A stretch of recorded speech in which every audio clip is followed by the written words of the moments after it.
We're talking today about how to get on the same team with your spouse. I can honestly say I've been working with couples for 20 years now. The vast majority of a couple's experience with disconnection, gridlock, resentment, and just ongoing unresolved issues comes down to this experience of not being on the same team. So for today, what I want to do is I want to talk about the 3 most common ways that not being on the same team will show up in your relationship, what the 4 root causes of this gap are between the two of you when this is happening, and then most importantly, 5 things that you can do to get back on the same team permanently. And you can save so much time, so much energy once you get this dialed in. So first, I just want to touch on the 3 most common ways that you can tell if this is what the source of your issues are. If you're not on the same team, you're going to notice that you're not bringing things up for fear of being misunderstood, because a lot of times you bring something up, you really just want to work through something, but your partner hears it as a criticism. And so they get defensive and you're not able to talk about it in a productive way. Or maybe on the flip side, you're the one who's resisting the conversation because you feel like on some level, them bringing this to your attention, it means that they're judging you. It means that they're coming for you, and you can't move into productive problem solving because you're busy kind of trying to show them, no, you're not right about me, or no, that's incorrect. You're protecting yourself as opposed to really hearing what they're saying. Secondly, you know you're not on the same team, or you're not going to be able to get on the same team if you're in a mental stance of judgment of your partner. If you think that what they want or what they don't want is wrong, or if you think it's stupid what they're prioritizing, you're not going to get on the same team, right? That's going to come through. And you might be right. Like, it might be that what they're prioritizing is not healthy, but if you're coming to it from a place of judgment, then they're not going to hear what you have to say, no matter how good it is, no matter how smart it is, no matter how correct you are. They're not going to hear it. So you have to move out of judgment, and we'll get into that later.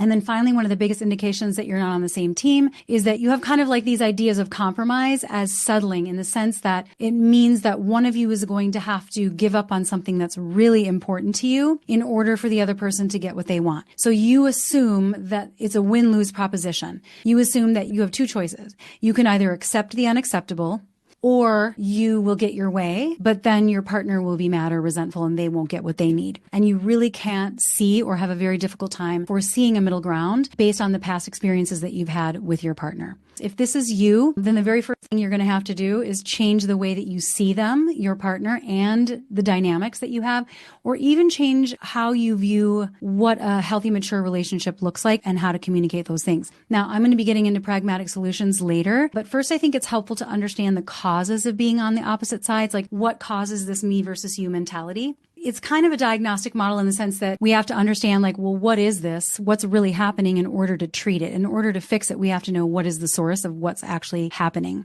So I see in my work 4 main reasons why couples struggle with recurring arguments with no resolution. Whether it's a content gridlock or whether it's just the inability in general ever to negotiate differences between the two of them without it turning into either they've just kind of retreated and now they're in resentment, or now they're fighting without resolve. So the first and most fundamental cause is emotional disconnection. This means not that you're not expressing your emotions. I think a lot of people think emotional connection is expressing our emotions. What I'm really talking about is that one of you or both of you don't feel safe to share your real thoughts and feelings. So you end up just kind of keeping the peace or keeping quiet and then building resentment because you're abandoning yourself. Like you're not able to be fully authentic to yourself and have a peaceful connection at the same time. So you either keep arguing in the same old ways out of frustration, or you just retreat with resentment. You have to feel emotionally safe in order to truly problem solve or negotiate differences in a way that keeps you close and loving. How can you really work together if you assume that they're your enemy? Right? You're not even going to have creative solutions available to you. You're not going to be able to pivot because you're in sort of a self-protection stance. Now, the second reason, and this is related to emotional disconnection, is this automatic and largely unconscious assumption that your spouse is not on your side. They don't care about your feelings. They don't care what you need. In fact, they're actively working against you, or at best, they're totally indifferent and it's in one ear and out the other. So then you kind of come from this vantage point of, I have to fight against them in order to protect myself or advocate for the things that are most important to me, for my vision, for my life dreams, and for my values. And therefore, when you are, in an assumption that your spouse is not for you, that brings about the third cause, which is you speak to your spouse or you speak to each other in very harsh or negative ways. So much of our communication is nonverbal subtle, right? It is not so much about what we say, but like how we say and the energy that we bring that can be felt. So when you're assuming that they're against you and you're not even necessarily aware of this all the time, but if that's your unconscious assumption, and you're coming from opposition, you're going to be bringing negativity into your tone. You're going to be bringing judgment into the way that you word things. There's going to be subtext. And if they know you, they're going to pick up on that. And there's going to be a fighting energy to the conversation that can be felt. And this is going to sabotage you every single time because it doesn't matter if you're saying things in the right way. It doesn't matter if you're like, well, I'm using an I statement, not a you statement. I'm using these tools that I was taught, right? If you're coming from this unconscious place of opposition, the energy is still going to be heavy-handed. It's still going to be negative, and it's not going to feel good. And that automatically creates defensiveness because we tend to like unconsciously mirror each other. We just react to what's brought to us. Now, when we're really mindful, we can rise above that. But just automatically, as a rule, it's human nature, right? That we're going to meet like with like. So if that's happening and you realize every time I bring it up, this is the reaction I'm getting, you have to look at that energy. And finally, the most common cause for staying on opposite sides of the table in your marriage is old programming and conditioning. And this is usually not even related to your spouse. It's not even related to your dynamic or something that you guys have been dealing with content-wise, like what the issues actually are. It's actually something that you came to the relationship with. So let's say you were raised in an environment where you only saw conflict, but you never saw any resolution. That could be because resolution always happened behind closed doors and you didn't get to see it, or because there never really was resolution. People just waited for it to pass and then resumed as per usual. It could also be because if nobody ever advocated for you, your caregivers never paved the way for your best interests, your brain is not going to be coming from the assumption that you're going to be heard or that things can be resolved. It's just not in your template of experience, and your core beliefs don't support it. And this is the most powerful driver of these unconscious programs because it doesn't really matter how much insight you have or how good your conscious intentions are, simply because the unconscious programming is so much more powerful, right? It's not about what's right or what's serving you at the highest level. It's really just about what is the strongest part of our psyche, and those old programs are going to win. Temporarily, you might be able to override those programs with a high level of mindfulness and consciousness, but when we're under-resourced, those old programs always win. So it's for these reasons, I think, that couples really struggle because even though they love each other and even though they want more harmony, these habits and these mental filters and these old programs are going to cause a lot of unnecessary hurt. They're going to emotionally drain you and create a lack of harmony. Right? And then you end up with a relationship where the majority of the time your dynamics are fraught with tension and you're always kind of living with that tension under the surface, along with resentment and pain and fear.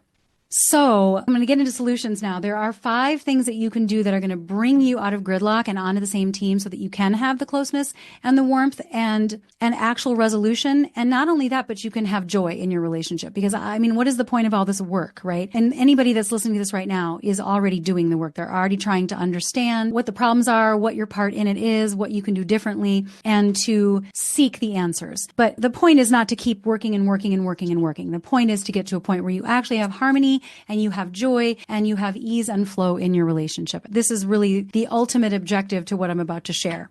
So the first thing that you have to do is you have to start with emotional connection. Because as I said earlier, emotional disconnection is really the root of not being able to problem solve and to get on the same team.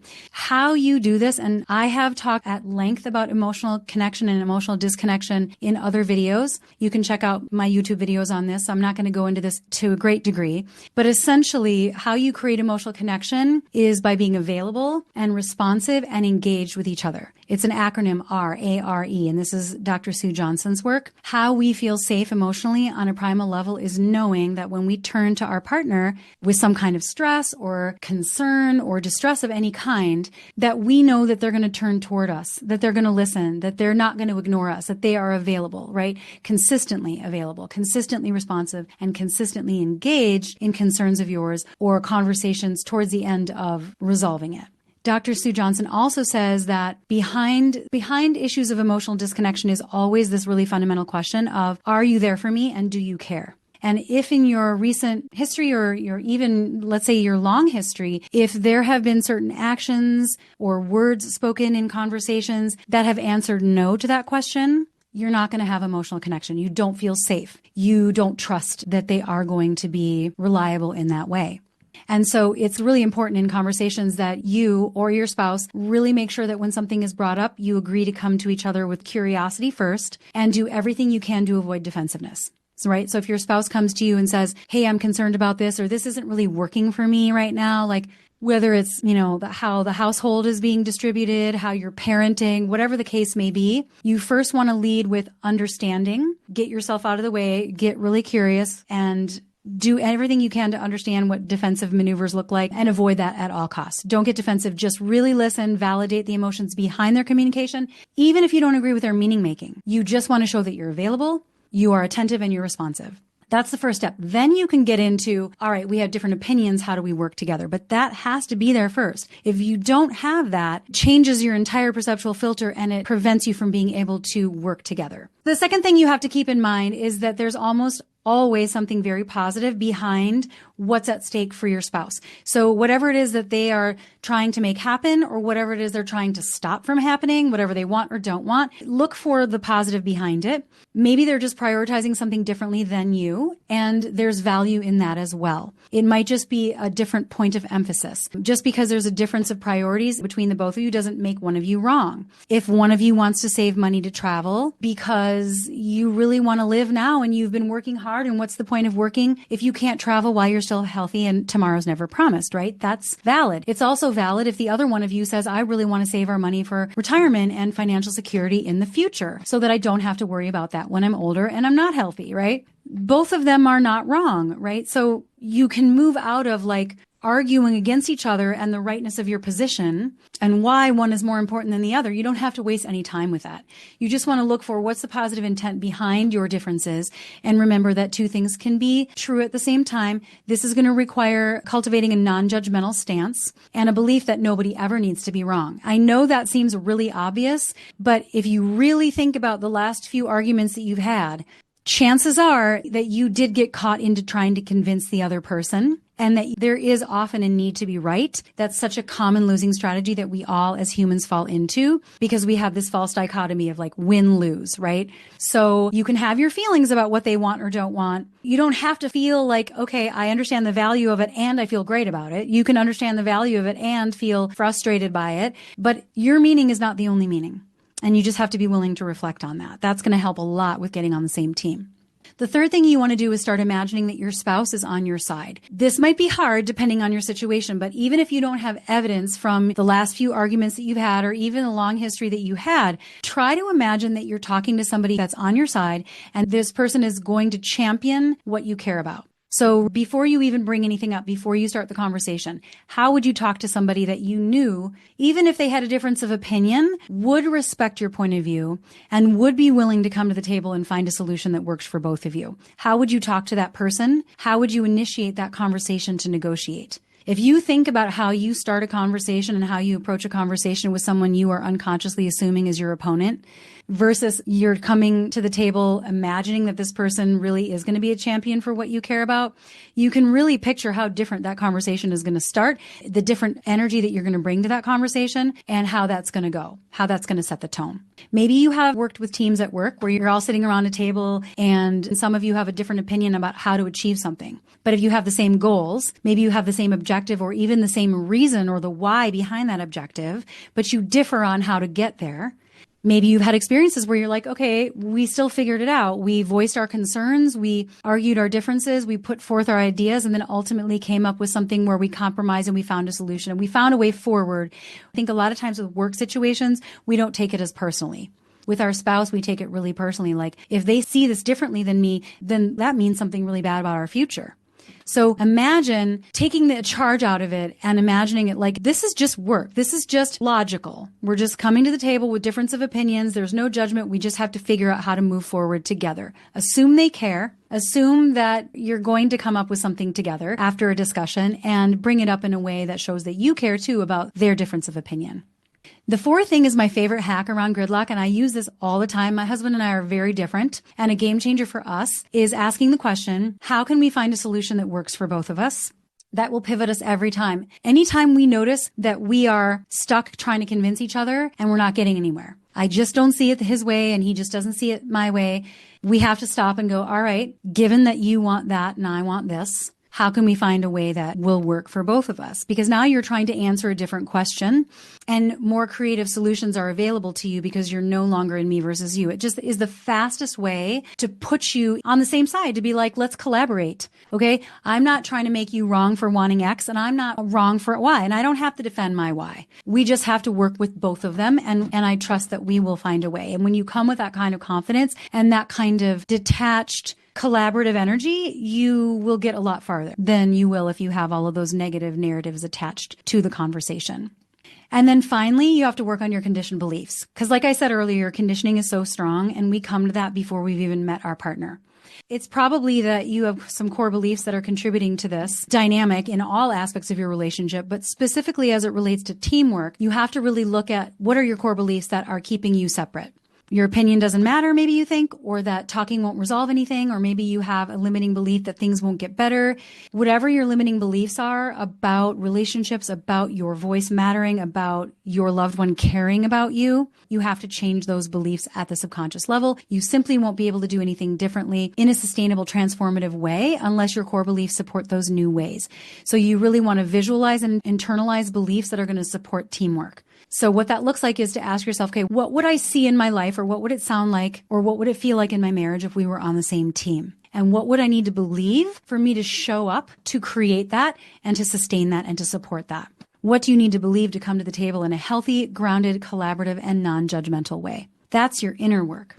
If you combine these things, you will be golden. Like, these are really powerful. I want to leave you with some inspiration and a little bit of hope, okay? Because once you move out of this me versus you mentality and into the us place in your relationship, the energy that you put into your communication is doubled or even tripled. You generate so much momentum and power together to co-create your life in a way that is built on your shared life dreams and your shared values, a relationship that you feel like you're creating, but they're creating too. And there's this synergy and it's amazing, right? Like, there's nothing that you can't do once you get on the same team. And this is one of the most achievable shifts in marriage. So that's why I love talking about this. It is actually such a logistical thing. If you do the work for changing those limiting beliefs to support some of these things that I'm asking you to pivot and changing your mindset and asking that question, how do we find a solution that works for both of us? In my experience, it's so possible to be able to get to a point where the second you realize you're in gridlock for more than 2 or 3 minutes, you can pivot and you can get on the same team.